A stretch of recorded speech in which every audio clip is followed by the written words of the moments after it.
So the scripture for today is from the first epistle of St. Peter, chapter 4, verse 8, and it reads, "Love covers a multitude of sins." And the meditation is the following. This is what love does. The entire power and essence of Christianity is expressed by St. Peter in these words.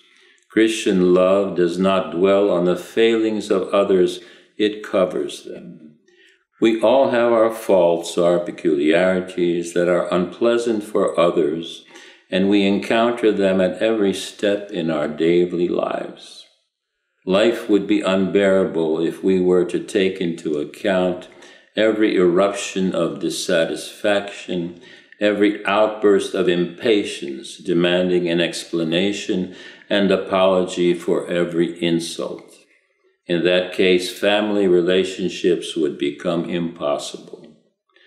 The wisdom of living together consists in the gentleness of character, the graciousness which knows how to reconcile without conflict the sharp edges of others' characters.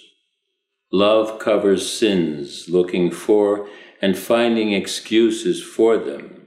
In everyone's soul, even those of the greatest sinners, there is a kernel of goodness, and evil itself is sometimes a result of the distortion of something good. Love understands and shares everything through compassion. Love likes to find goodness in everything. It believes in it and seeks it everywhere. This grace of God prompts a person every day to be more lenient towards others' faults, while always remaining strict towards oneself. It is not because of insufficient courage, but because of that higher heavenly love, which instead of descending into darkness, turns to a person's bright side.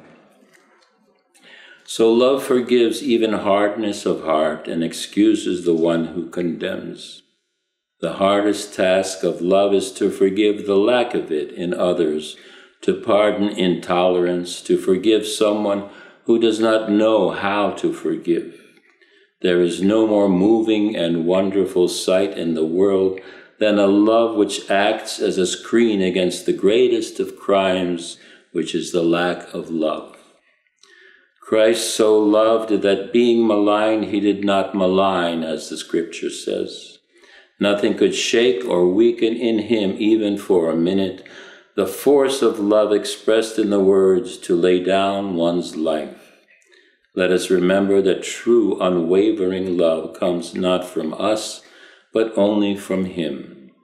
The closer we live to the source, the more constantly he will fill us.